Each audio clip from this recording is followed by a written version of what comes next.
Good morning, good afternoon, everybody, depending on which part of the territory and state you are in or the country you're in. My name is Bev Lang and I'm the Executive Officer with Elder Abuse Action Australia.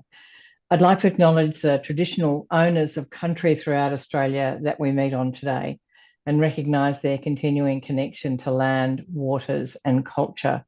Myself, I'm on Darkinjung land, which is an hour and a half or spread basically an hour and a half north of city of Sydney, and its southern border is the fabulous Hawkesbury River. I pay my respects to their elders, past and present. Welcome to today's Lunch and Learn. These sessions give our members the opportunity to showcase their work, share learned knowledge and experience with what is a growing audience of people from the sector and community. What we're also seeing is members of different governments, local governments across the land. So welcome to all of you. In terms of a little bit of housekeeping before I introduce our speakers today, please use the chat to ask any questions or to make any comments. And of course, as usual, please be respectful in your interactions with each other and the speakers. As we have multiple presenters for this session, please include the name of the presenter your question is directed to in the chat. Each presenter will respond to as many questions as possible at the end of their presentation. And if your question hasn't been answered during the session, we'll endeavour to compile all of those unanswered questions and share responses with you to all who've registered. If you haven't already done so and you require it, please turn CC captions on for your Zoom. It's on the bottom of the screen. And just to confirm, this session will be recorded for the purposes of sharing this webinar to all of you as people who are participating and those who've registered. And it will also be shared on the EAAA website and via the YouTube channel. We're going to run questions and answers at the end, so please throw any questions or comments you have, and I'll work through those towards the end of this session with Briohny and Nick. We'll also pop up a little survey at the end of the webinar, and we'd appreciate your feedback on any of the questions that we raised with you. We're fortunate to have two presenters today from Relationships Australia National Office, speaking about relationships in later life, what the data reveals. They'll share key findings from Relationship Australia's nationally representative Relationships Indicator Survey, offering fresh insights into how older Australians experience their most important relationships. Whilst the survey wasn't designed to measure elder abuse specifically, it reveals valuable information about potential risk factors, protective influences, and the support networks older people rely upon. All these factors are highly relevant to elder abuse prevention. Our speakers today are Briohny Kennedy. Briohny is the Research, Communications and Projects Officer at Relationship Australia's National Office. Briohny is a public health researcher with extensive experience in research, project management and community development, having worked for 2 decades within the community, government and tertiary sectors. She is nearing completion of a PhD with the Department of Forensic Medicine at Monash University, titled Assault-Related Death and Homicide in Elder Australians, an epidemiological study. Nick Tebbey is the Relationship Australia National Office Executive Officer. After working for over a decade in private legal practice, Nick has worked for a decade in the community sector, including for the last 6 years with Relationships Australia, a leading provider of family and children's services in Australia. In his role as National Executive Officer at Relationships Australia, Nick is proud to be heading up a passionate National Office team and representing the Federation in a range of policy, advocacy and research opportunities. His team is responsible for delivery of Relationships Australia's popular Neighbours Everyday campaign, promoting the benefits of social connection and belonging for everyone. Please join me in welcoming both Briohny and Nick, but I'm going to kick off with Nick Tebbey to speak first. Thank you very much, Bev, and good afternoon, everyone. It's really lovely to have the opportunity to present today, and I think fantastic that Bryony will be sharing some of her analysis of our relationship indicators survey. So I will be getting out of the way and enabling Bryony to take the lead very shortly. But first of all, just a little bit of an overview of what we will be covering today. And before I do that, I'd just love to acknowledge the traditional owners, as Bev did, and custodians of the land right across Australia. The National Office of Relationships Australia is based on Ngunnawal country in Canberra. And we pay our respects to elders past and present. And most importantly, I think acknowledge just the importance of relationships and family in the cultures of our First Nations. We know that as Australians, we all have a lot to learn and a lot to benefit from the ongoing generosity of our First Nations people. And I really want to pay my respects to any First Nations people joining us today, acknowledge that generosity in the face of ongoing hardship, and acknowledge that we are all meeting on Aboriginal land. Today, Bryony and I are going to take you on a brief tour. And I say brief because there's a lot that we could cover of our relationship indicators survey, and I'll let Bryony tell you a bit about that survey in a moment. But really, with a focus on its relevance to older adults, people in Australia who may or may not be experiencing elder abuse, and some of the protective factors and preventative factors that we have identified through that research. So we're very keen to have the opportunity to share some of our preliminary findings today, and very grateful to Bev and the team at EAAA for giving us that opportunity. And hopefully you'll find some of the insights to follow will be of relevance and interesting. Before we do that, though, just a quick overview of Relationships Australia. I assume most people probably are well aware of who we are. Relationships Australia is a federation of not-for-profit organisations that have been operating in Australia for over 75 years. We have service provision organisations in each state and territory, and through those organisations, we support over 175,000 people a year. So our services range from some of the more traditional areas where we first developed our expertise in family relationships, counselling, support for parenting relationships, and then as the years have progressed, things like family violence prevention, separation and divorce, and dispute resolution, and a whole range of bespoke and specialised services. Through our service footprint, we see that relationships are cornerstone to what it means to be a human.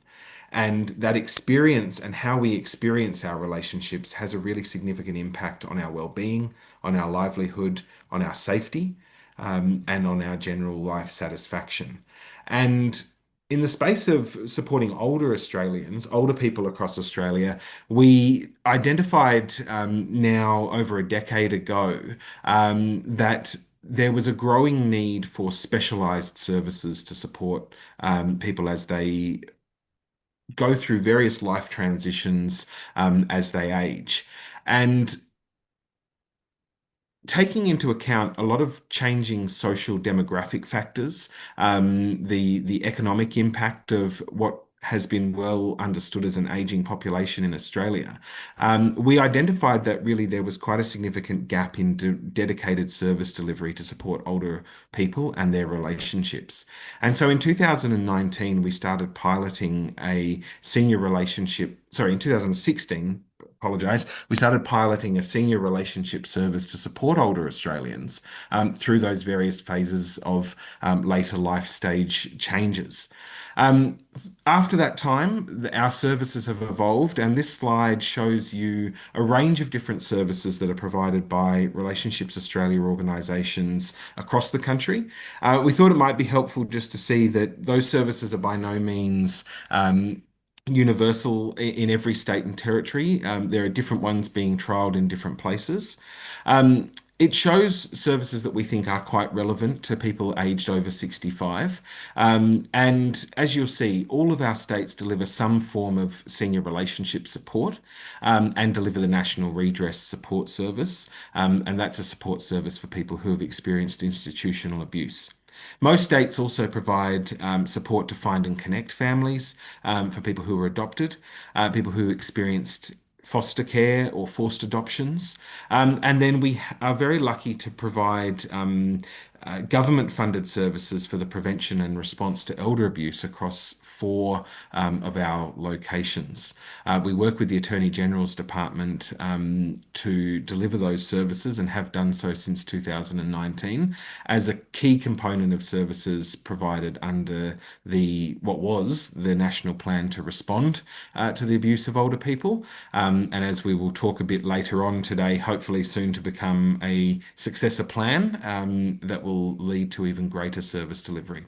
One thing we've discovered through our services and through the delivery of these services is that there is quite significant need, and that a lot of the issues that people present to our services with later in life are similar to the issues that impact us when we're going through early family formation, through all the different stages in life. And that the key to that is understanding people's relationships and supporting people to have the best possible relationships at any point in their life course.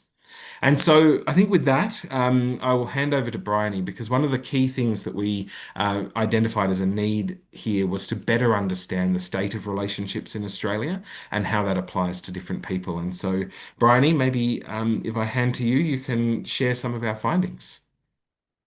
Yes, I am just getting onto the. Okay. So I'm going to talk to you about the Relationship Indicators Survey today, which is run by the Social Research Centre on behalf of Relationships Australia. So the Relationship Indicators Survey is a national survey on the state of relationships in Australia, and it was recently revived post-COVID-19 with a purpose to increase and enhance Australia's understanding of the state of relationships across different subpopulations. Develop distinct research indicators to provide evidence of the scale and depth of changes to relationships across time, and build a deeper understanding of how people navigate relationships through changing experiences. So the survey describes the state of relationships among a representative sample of Australian adults, and it's longitudinal in that most of the participants from the 2022 survey also participated in 2024. The survey explores in detail individuals' experiences of well-being and loneliness, as well as their experiences in their most important relationships and their most challenging relationships. So the most recent survey was conducted in 2024 on behalf of Relationships Australia by the Social Research Centre, and it's collected from the Life in Australia panel, and it's Australia's most methodologically rigorous panel. And that sample reflects the gender, age, and geographic location of the Australian population, so can be considered representative. So today I'll paint you a picture of what can be gleaned from this rich data source on relationships in Australia. So we'll look at some of the variables most indicative of relationship distress, comparing them between older adults and other ages, as well as between genders within the older adult group, and looking at changes over time. And we'll have a look at the relationship factors, including pressures for the most common relationships, that being partnered relationships and parent-child relationships. And importantly, we'll identify support seeking among older adults. So we are preparing a report on this data, and that will include a lot of what we'll share today, and that will be inclusive of tests for statistical significance, which will not be included in today's presentation. That'll hopefully be a useful resource for some of you and complement existing stats on elder abuse, service usage and prevalence studies. But please do ask us questions or make contact with us after today if you want to know more. There are a number of ways that we could be approaching this data set, and any feedback helps me to define what's particularly interesting for you. So here are the questions we set out to answer with this particular study. And I'll first give you an overview of some of the key points from the survey for persons over 65 and their most important relationships. And we'll provide an overview of the two main relationship types, that is partnered and parent-child relationships. Then I'll spend a bit of time describing those that are experiencing more challenging relationships and the nature of these, in particular, challenging relationships that are causing distress and where the older person feels less safe disagreeing with their most important person. And I'll also be looking at risk of intimate partner violence post-separation. And finally, I'll describe the individual and interpersonal factors that are associated with being in less distressing relationships, including the protective elements such as support seeking, group participation, and social connection. So here's an overview of the variables that are collected in the Relationship Indicators Survey that are associated with elder abuse. It's compared to whether or not this was measured in the AFES Elder Abuse Prevalence Study, but it also includes some relevant variables identified in my PhD that explored older adult homicide. So you'll see here the different elder abuse risk factors, but also whether or not they've been measured in the AFES prevalence study or in the Relationship Indicators or the RI survey. We do actually measure a lot of these relevant factors that were explored by AFES. However, some of the questions have been framed slightly differently, and the surveys were taken using different sampling methods and times. So that in essence means it's a bit of an apples and oranges comparison, which will be important to remember when I do provide side-by-side comparison of some of the findings later in the presentation.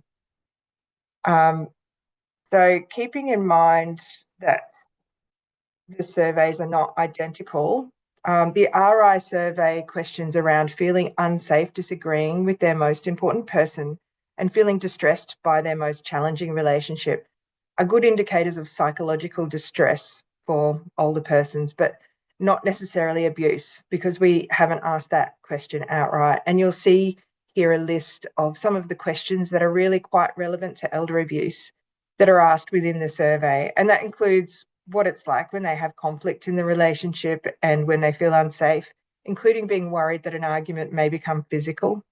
The survey also includes validated detection of overall risk screen or DOORS questions, which describes the risk of post-separation intimate partner violence. So just next slide. The survey questions, where are we? I feel like my slides are out. I think I hopped ahead. Did I show you this slide? I'm sorry, everyone. I'll just talk and we'll make it work.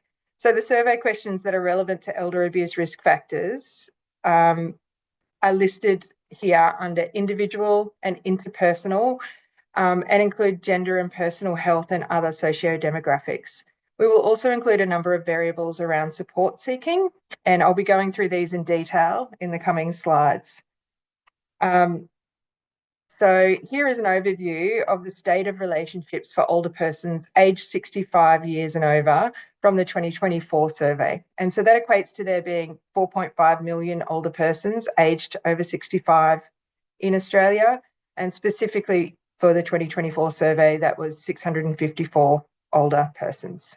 So 66.8% said that their partner was their most important relationship, and 14.1% said that their daughter was the most important relationship. And the top reported relationship pressures among all older persons was the cost of living, different values or beliefs, and unfulfilled expectations. More than half of older persons managed their relationship pressures on their own. So I'm having trouble progressing my slides. There we go. I might just go back. Yep. Almost 20% of older persons said that they felt very lonely, and 11.5% were emotionally lonely, and almost a third reported being socially lonely. Comparing older adults with younger adults aged 18 to 64, you can see that 20% of older adults were living alone, and that's twice as much as for younger adults. You can see that there were less older persons reporting living with long-term mental health conditions, but more living with physical health conditions and less reporting disability. And you might question here whether there are biases among older persons possibly not wanting to complain, or perhaps being used to a long-term physical illness or disability and therefore not reporting. So here's a comparison between the 2022 data and the 2024 data. You can see here on the left, there was actually a decrease in older adults saying that they did not feel safe disagreeing, which may indicate that there's been some easing of relationship strain that had been identified in the 2022 survey that had taken place not long after the COVID-19 lockdowns. There's also slightly less reported feeling loved or life satisfaction. So there's been an increase in older adults saying that their son or daughter was their most important person, and a decrease in older persons saying that their partner was their most important person. And the chart on the right is showing the difference for 2024 only between younger adults and am I on the wrong? Sorry, I'm having slide difficulties. How about I show you this? The chart on the right is showing the difference for 2024 only between younger adults and older adults. So you can see there that older adults report more often that they are satisfied with life. They less often report being lonely, but they more often feel unsafe disagreeing with their most important person. And more older adults list their partner as their most important person than younger adults, and slightly more say that they feel loved. So let me make sure I'm progressing the slide correctly. So still looking at 2024 and the difference between males and females. You can see that far more males list their partner as their most important person than female, whereas females more often list their adult child as their most important person. Men are also reporting that their partner is their most challenging, and women are reporting that their child is their most challenging relationship. So female respondents were more often reporting feeling distressed by their challenging relationship, feeling unsafe disagreeing with their most important person, and feeling very lonely. So keeping in mind the apples and oranges caveats from earlier, this table shows a side-by-side comparison between the measures of psychological abuse found in the AFES Elder Abuse Prevalence Study versus these distress and fear disagreeing variables from the Relationship Indicators Survey. And you can see that they roughly cover over each other in proportion and projected population prevalence. So here we have the psychological distress indicators as well as risk factors. The chart on the left is looking at those listing their most challenging relationships, and those challenging relationships that cause distress are represented by the purple at the end of the bars. So you can see here that their partner followed by the son and then the daughter are the most prevalent challenging relationships. The graph on the right is a comparison between those people feeling unsafe disagreeing with their most important person versus the challenging relationship causing distress. You can see a big difference there with whether or not the person lives with their partner, and a third of those feeling unsafe disagreeing actually live on their own. So going a bit deeper and looking at characterising what these conflictual relationships are like for older persons, I'm going to concentrate just on the challenging relationship that causes distress because the results are relatively similar. So the most prominent fear when having conflict in the relationship is by feeling criticised and then having the other person blaming them for the issues, followed by withdrawal.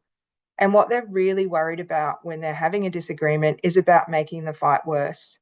They're not feeling confident expressing themselves effectively, and they're worried their concerns will be dismissed or invalidated, followed by worrying about a withdrawal of affection. And there is a small number that are concerned about their physical safety, and that equates to about 33 individuals for the 2024 survey. Those listing partners as their most important person were mostly male and with female partners, and they were largely cohabiting. The main pressures on those partnered relationships were reported as cost of living, followed by unfulfilled expectations or different values or beliefs. And where the partner was the most challenging relationship, more respondents experienced long-term mental health conditions, more reported poor mental health in the 6 months prior to the survey, and slightly more of them were carers. And the main pressures for those challenging partnered relationships were unfulfilled expectations and controlling behaviours, which is different finding to just the normal partnered relationship. And different values or beliefs, mental health or drug and alcohol use all came in at about 10%. So looking at the detection of overall risk screen or DOORS questions, which were only asked of those who had reported having experienced a breakup, divorce or separation, the main behaviour reported by respondents was that they avoided or kept away from their ex. 1 in 5 reported feeling hostile or hateful towards them, and 13% had had angry disagreements with them. So that's a bit of an indicator of post-separation family violence risk, as well as just an example of the ongoing effect of relationship breakdown. So looking at the parent-child relationships reported in the Relationship Indicators Survey, those listing children as the most important were mostly female, and they reported more than average long-term physical health conditions and disability. Almost a quarter reported experiencing relationship distress, and they had higher than average poor mental health in the previous 6 months. So those who found that their relationship with their child was more challenging were frequently in a caring role and more frequently male than female, with little difference between whether this was sons or daughters. So there are notable differences when comparing the greatest relationship pressures between those whose most important people were their sons, their daughters, or their partners. So 1 in 5 people were reporting that cost of living was a pressure on their partnered relationship. And of those whose most important relationship was their son, different values or beliefs was the most reported pressure. And then you can see for the daughter-parent relationship that different values and beliefs, as well as the unfulfilled expectations, as well as alcohol and drug use, were frequently reported pressures. So some of this is a bit counter to what we've heard from the more traditional elder abuse research, where you might expect to see financial pressures coming in with that parent-child relationship, and maybe there's a presumption about the alcohol and drug or mental health strain coming more from sons than daughters, but that's not what we've seen in this sub-analysis. So comparing the relationships with the children versus the relationships with the partner I'm just making sure I'm on the right slide, yep. For the experiences of conflict and fear within the relationship, you can see that the child is, where the child is the most important, there are higher levels of feeling blamed, criticised, and the other party not taking responsibility during conflict. You can see that when there's fear regarding the disagreement, that where the partner was concerned, the respondent was really worried about making that fight worse and feeling like they couldn't confidently express themselves. By comparison, when disagreeing with their adult child, the fears and disagreements were more prominently regarding their concerns about being dismissed or invalidated, followed by not feeling confident expressing themselves and worried they would make the fight worse. Moving on to some of the protective factors for older persons against having these distressing and challenging relationships. You can see that older persons exceeded the norm for subjective well-being, and they also were below the norm for self-reported overall loneliness. And you can actually see that loneliness was really greater between the 18 to 34 years age group. And then you can also see that more older adults reported no pressures on their relationships at all. So these are some of the benefits for this age group in general that they're experiencing when compared with younger adults. So those reporting less distress in their relationship tended to be male, and they did not have physical or mental health conditions and were not carers. They're more often reported having no relationship pressures, and they reported less conflict and fears within their disagreements. They reported lower social and emotional loneliness, and there was a greater tendency to turn to their most important relationship for social support when it was needed. For example, when needing help around the home or to enjoy a special occasion. And there were similar results across those that felt safe disagreeing with their most important person. The survey described involvement in groups, and you can see that well over half of older persons reported that family groups played an important part in their life, and almost a third said that community groups played an important part in their life. Compared to that bottom line that represents all of the age groups combined, older persons are more involved in groups than the general population. So now looking at how the older persons surveyed were dealing with the pressures in their relationship, you can see here that almost 10% were not doing anything to measure their pressures in their relationship, but you can see that the main strategies used were accepting the situation, reaching a compromise, or communicating about the issue with the other party. Looking at support seeking again, we've got a comparison with the AIF's prevalence study alongside those older persons that were experiencing distress or feeling unsafe in their relationship. These findings are important because they represent potential points for intervention. And you can see that about 2/3 of those feeling unsafe, disagreeing, were managing on their own, and they didn't seek any help. But almost a third went to family members for support, and 37% went to friends for support. And 7% and 8% respectively have gone to see a GP or a nurse, or gone to ask for help from a professional carer or social worker. And for those that were managing partnered relationship difficulties on their own, over a third said that nothing would make them seek external support, whereas others said that they would seek external support if they weren't able to communicate easily about the problem, or if they were thinking about ending their relationship. So 1 in 5 said that they would seek help if they had repeated unresolved conflicts, and 1 in 5 also said that if the other person began emotionally withdrawing, losing intimacy, or disconnecting, that they would act. So this really demonstrates that efforts to raise awareness and provide information about appropriate supports via friends and family of older adults experiencing relationship distress or potential elder abuse is a worthwhile avenue, and also that a reasonable proportion are seeking professional help. So it is paramount that those services are adequately prepared to identify and respond to potential abuse or the need for relationship support. Again, remembering that this is a little bit apples and oranges, I've put some of the risk factor findings from the AIF's elder abuse prevalence study next to what we found for the relationship indicators survey. And while I have not run all of the statistics for our crosstabs yet, you can see the statistically significant findings from the AIF study marked with 1, 2, or 3 asterisks according to p-values. So you can see that with the RI survey, those experiencing distress in their challenging relationships and those that felt unsafe disagreeing with the most important person, half of them had been divorced or separated, 40% had been diagnosed or had a suspected mental illness, and within those that were distressed, almost half of them were geographically isolated, so they were not living in a major city. 1 in 5 lived in an area with a lower socioeconomic index for areas score, or CEFA score, and almost half had higher levels of social isolation, which was above the average. And 1 in 5 were in the younger age groups. So we had similar results there to the prevalence study, but you'll see that those that felt unsafe disagreeing were not in that younger age group.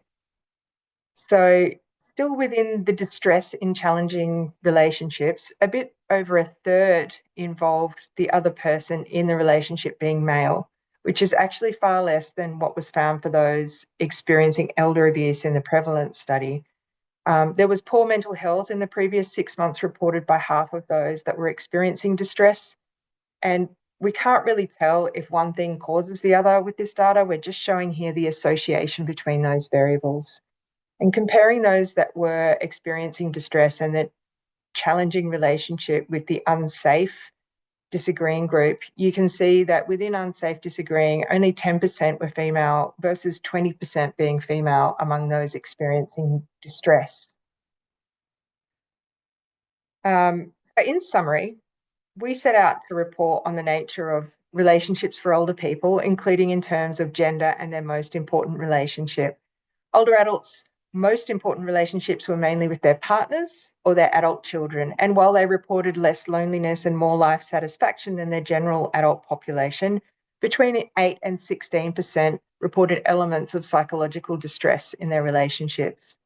We described who experienced psychological distress and felt unsafe, disagreeing in their most important relationships and the dynamics occurring in these situations, with a particular focus on the most common relationships for older people being intimate partners and adult children. The two pressures for challenging partnered relationships were unfulfilled expectations and controlling behaviours, while pressures on challenging relationships with adult children was predominantly different values or beliefs. We also looked at what makes older people more resilient in general and the factors associated with less distressing and unsafe relational experiences. And that included social support and connection and an absence of pressures or personal issues such as physical and mental health conditions or caring responsibilities. So the barcode here is, if you will be on this screen for a while, the barcode here is a link to the 2024 Relationship Indicators report if you'd like to have a more detailed look at that. In terms of relevance to the national plan, this work is most relevant to addressing the gaps in the evidence base. This relationship indicators data provides a wider view of older persons' relational experiences in a representative sample of the population and may be useful for planning future service delivery as well as for triangulation with risk factors measured in prevalence studies. So the survey will be repeated again next year, and it gives us a third repeated measure of the state of relationships in Australia post-COVID to understand the changing landscape of relationships for older adults.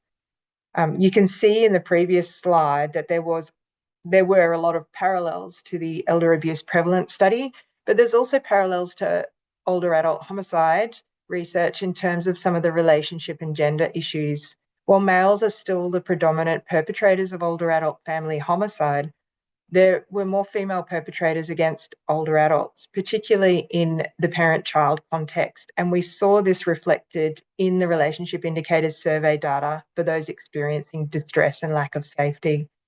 And the gender of people in challenging relationships with their older parent. So the differences between relationship pressures for those whose most important relationship was their son versus their daughter was also really interesting and perhaps not what we were used to seeing in the more traditional elder abuse or elder homicide statistics. The AFE's prevalence study reports that many who experience elder abuse do not seek help from a third party, but the majority take some action to try to make it stop. In the RI survey, we also found that many didn't seek help, but when they did, they went to family and friends for support. The implications for elder abuse practitioners are that while there is an increased awareness of ageism, human rights, and what constitutes elder abuse within the community, not all older persons are seeking help or seeking it from sources that can effectively help them. So, as mentioned earlier, almost 10% of RI respondents did seek help from a GP or a nurse or from a counsellor or caregiver when they were experiencing difficulty. And so that's a real potential point of influence. And family members are really the first port of call in many of these situations of psychological distress, while 2/3 of older adults do manage their relationship difficulties on their own.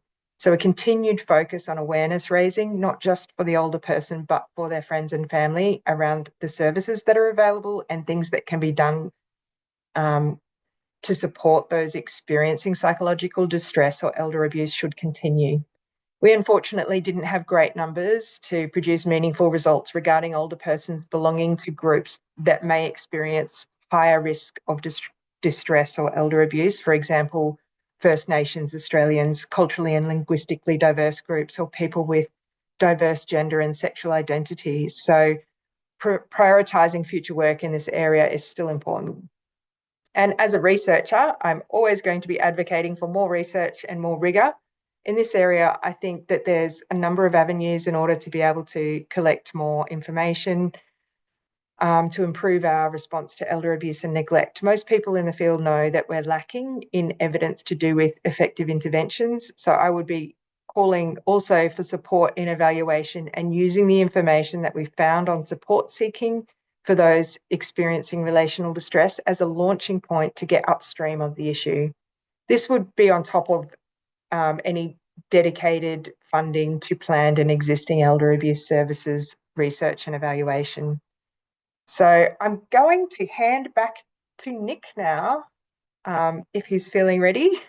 Thank you, Briohny. Yes, thanks very much for sharing that. And I thought well, we thought we'd love to just share with you a couple of the next steps for us. I think one of the most important things for Relationships Australia is to be comparing this data consistently or on an ongoing basis with our own clinical evaluation data, and making sure we understand in the delivery of some of those services that we shared right at the beginning of the presentation what sorts of relationship distresses and different factors are relevant and need to be brought into the service footprint.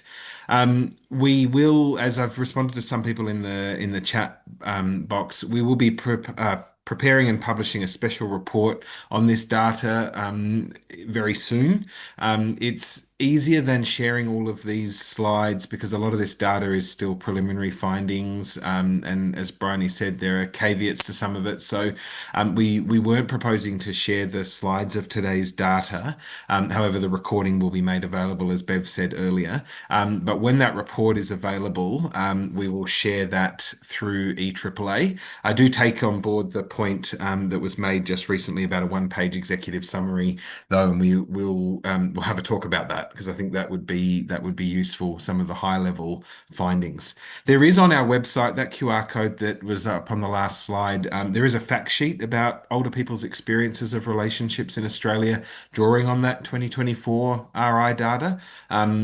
So you can get some of the highest level general information from that fact sheet, but it certainly doesn't dive into the sort of risk factors that Briohny's been sharing with us today. So for us, we're starting the process of preparing the 2026 relationship indicators study. This is, as Briohny mentioned, intended to be a longitudinal study where we capture as many of the same respondents as possible and understand what's changing as well as just what's happening. So we are exploring whether the questions need to be refined, whether there are additional questions we need to ask. It may have become clear to you throughout Briohny's presentation that we don't overtly ask questions in relationship indicators about people experiencing elder abuse, or have you experienced family violence, or have you experienced intimate partner violence. There are a number of reasons for that, and the main one is that the purpose of relationship indicators is to understand the bigger picture drivers of what's happening in relationships, and not to presuppose people's experiences. It's much more to understand those other factors. However, we are always on the lookout for ways that we can tweak and add to the questions that are being asked. So if you've got any ideas, if you'd like to engage in conversation further with us about this research, if there's anything in there that's particularly useful or would be useful, taking into account the point that was made by Anne earlier about regional, rural, and remote experiences. I know Briohny touched on it briefly, but I think there's a whole other topic there to dive into. We'd really welcome any queries. You've got our email addresses there on the slide. We'll stop there. Bev, if you're around, that's the end of the presentation. Happy to take any other questions. Thanks so much, Nick and Briohny. We have a few and maybe some general comments. I'll just look at the questions in Q&A first.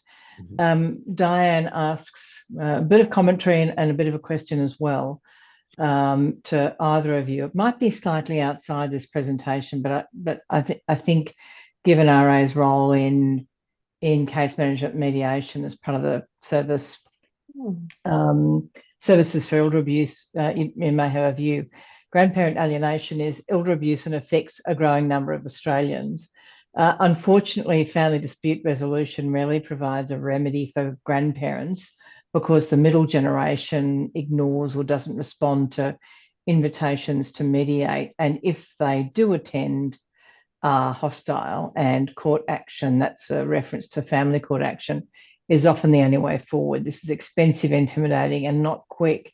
So alienated grandparents don't proceed how can legislation be strengthened to protect grandparents and grandchildren? A bit of A big a long issue. introduction to those questions.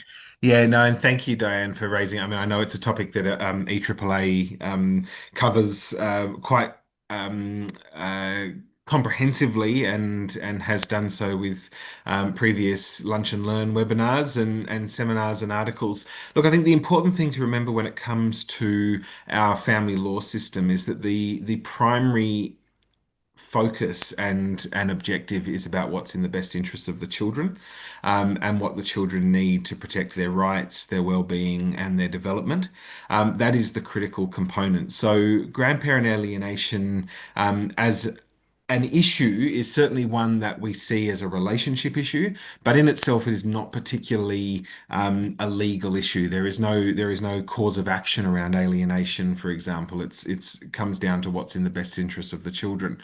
That said, through our counselling and case management and support services, we obviously do work with a lot of older people who are experiencing those very difficult situations, and supporting them through counselling and case management when mediation becomes untenable or just not possible, as Diane has mentioned. Look, it's a fraught issue. I'm not sure there's necessarily an easy answer, and I definitely don't think it's one that we could easily, as a country, legislate our way out of. I think it is a core relationship issue between the parents and the grandparents, that at all times we need to be focusing on the best interests of the children and help the parties to focus on what's in the best interests of the children. Perhaps not quite the answer you're hoping for, Diane, but I know it's an issue that yeah has a lot of complications to it. And I think, Nick, it's often, if we publish on compass.info some kind of resource or a story about grandparent alienation, there's a lot of response and reaction to those, and we know it's a very difficult set of circumstances, and that face a lot of older people and their children and partners and their grandchildren. We're interested in seeing if we can put together a session at next year's Australian Elder Abuse Conference on grandparent alienation, and just sort of examine it a little bit further and bring some experts into the room, because I do feel it needs to be unpacked. And it's also been an area where some people don't necessarily feel it falls directly into elder abuse. So it gets moved aside a little bit, but I think we're looking at the responses we get on Compass in particular. It certainly needs some response from the sector, regardless of whether there's legal remedies or whether it is communication, relationship management, and a combination of those and mediation. But thanks, Diane, and thanks for sharing a little bit of your insights in that regard. Helen's asked, cost of living issues were significant in your presentation, Briohny. This might well have a link to financial abuse, just perhaps a different and broader, or just different and broader language. Your thoughts on that question and comment? Yes, I agree. And I have written a note about that's something Nick and I can discuss as we're tweaking the survey for next year, that we might want to perhaps capture in a bit more detail what's going on with the financial issues for not just for older persons, but for everyone. Nick, do you have anything to add to that? No, I agree. I think it would be, yeah, I think it is definitely a topic that, since COVID, cost of living has remained consistently one of the main issues. I think when you see the sorts of flow-on effects of cost of living in terms of money, disagreements over money, potential issues around gambling harm and other things that flow on from that, I think understanding that better, Bryony, would be a great idea. And within the survey, under those relationship pressures, having financial problems and cost of living and gambling are actually all separated out. That we might want to think about being more sensitive with what we ask. Yeah. Thank you. Christina asks, not a direct pointing to either Nick or Bryony, but are there any studies regarding pre-aging relationship patterns? For example, domestic and family dysfunction, or domestic violence and family dysfunction from childhood in the older person? Yes, short answer, yes. I don't really have any on hand at the moment, but I could refer to my published paper on family violence or family homicide. And you, just off the top of my head, maybe out of about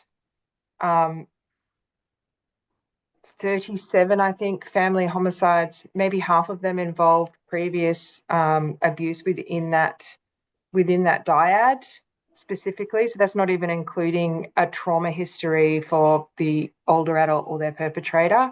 And just an interesting finding from that. So I think I had 15, there were 15 of those 37 had history of either family violence, perpetration or victimhood, and it was an even split between whether the deceased older adult, the homicide victim, had previously been a perpetrator or a victim.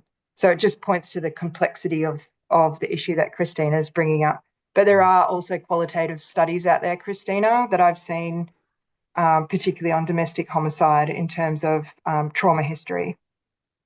And certainly our practice experience in the elder abuse services that we deliver reveals that often families that are or clients that are presenting for assistance around an issue that is largely an elder abuse issue have complex histories of intergenerational trauma, past histories of family violence, and that is a very common trait within those families.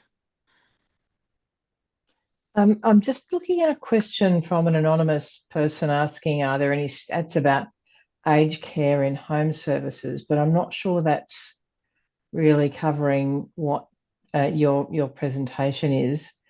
So if that person wants to drop James an email, james@eaaa.org.au, we'd be very happy to understand further what information you're seeking. And Andrew, Penny, if you can share with us what POP is for grandparents that's being run in Queensland, we'd be thrilled to make that available to our audience as well. Okay.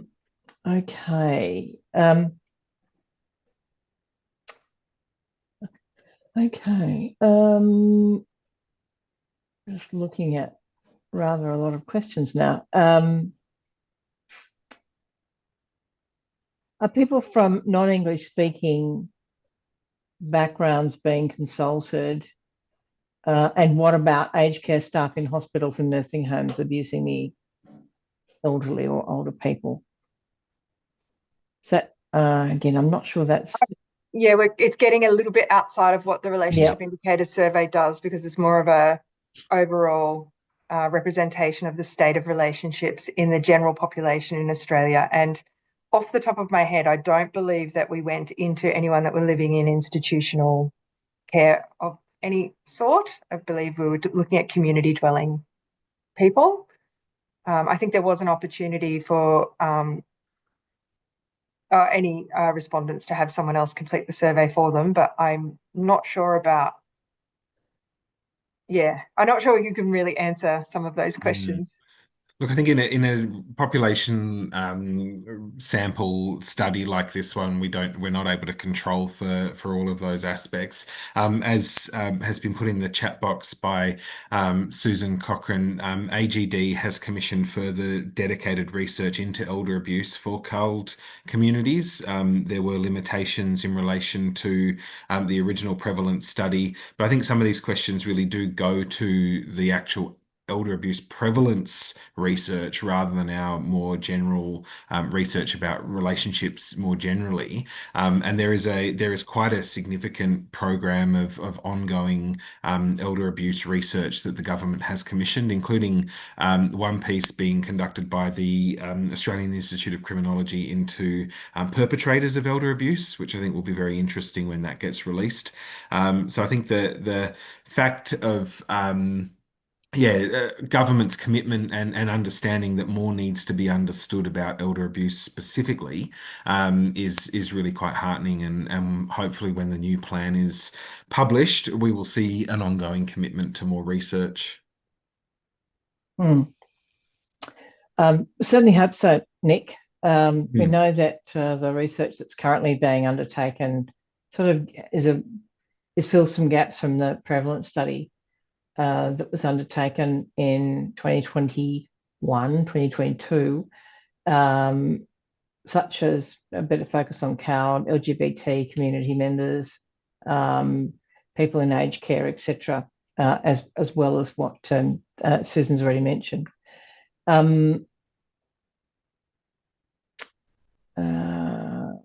Just looking, so it's parenting order program for those of you who are in Queensland, if you don't already know about that. It supports separated parents to prioritise the best interest of their children, reduce conflict, move through family court proceedings, and improve co-parenting. So it sounds like an interesting program to. I wasn't aware that was being trialled for grandparents. So thanks for sharing that, Andrew. That's very interesting. Yeah. Yeah. Okay. Just trying to look at the most relevant question that I need to provide to you, and just keeping a bit of an eye on the time. And just a comment from Sophia, we don't need to forget the stigma that older people are afraid if they do reveal elder abuse, and that is replicated in a few comments. Teresa notes that too, the fear of being institutionalised, particularly for people who are living with a disability, can be more malicious if it's a perpetrator, or indeed a well-meaning service that perhaps doesn't understand the right of older people to make decisions for themselves, regardless of their circumstance. Those comments, I think, I thank people for sharing and couldn't agree more. I mean, it emphasizes the critical importance of centering the agency and the rights of the older person. If someone reaches out because they're experiencing any of the different forms of elder abuse that have been identified, we know that that is a huge step because it's a very uncertain area of law and can point to as we've already addressed today, a history of relationship struggles. And so services supporting those people need to, at all points in the service delivery, prioritize agency, autonomy, and respect for the rights of the older person, and work through those other issues from there. And just in part of my closing remarks, I do think it points to certainly grandparent alienation in particular, but also elder abuse more generally. It does require us to invest in intergenerational programs where there is better understanding, better information about and how we can share the circumstances of aging, being younger, being older, the conflicts that exist in those relationships. So we will certainly be talking about that more and doing more, but across the sector. No, it's in the draft national plan as well as a consideration. Look, to wrap up, I know we're getting close to time. I'd really like to thank Briohny and Nick for presenting today and sharing your insights. I find these sessions sometimes confronting because we're starting to, each time we peel away more layers of information that are important for us who are advocating around changes to policy, but also people who are providing services and people who are living in those circumstances to better understand their own responses and what can be done. And thanks to all of you to echo Nick's comments about sharing your thoughts and stories through the chat and Q&A this afternoon. Really appreciate you joining us. And as I mentioned earlier, the link to the recording will be distributed to everyone who registered for the webinar. Even though we had over 400 people register for the session today, which is phenomenal. And it'll be published on our site and on eaa.org.au and our YouTube channel. These sessions are now held monthly, so please book yourselves in for the 14th of August for our next session, which is Safe and Smart, Standing Up to Scams and Financial Abuse. This will be presented by Dr. Meta Gunawardana, who is the Manager of Community Strengthening with Australian Multicultural Community Services, and she'll be exploring the design and delivery of Money Smart for Seniors, a project co-created with culturally and linguistically diverse communities to tackle the silent crimes of elder financial abuse, scams and frauds. I'll be on leave for the next session, but if you'll be fortunate to have Helen Wallace stepping in to moderate, and I'm looking forward to watching the recording, perhaps on holidays. If your organisation is a member of EAAA and you'd like to present some of your work, please contact James Thomas at membership@eaaa.org.au. Equally, if you're not currently a member of EAAA and would like to know more, please jump on our website. You can fill in the form and join very, very swiftly. We'd love to have you on board. Enjoy the rest of your day, and we look forward to connecting with you again very soon. Thanks so much. Thanks. Good afternoon. Thank you. Thank you for having us.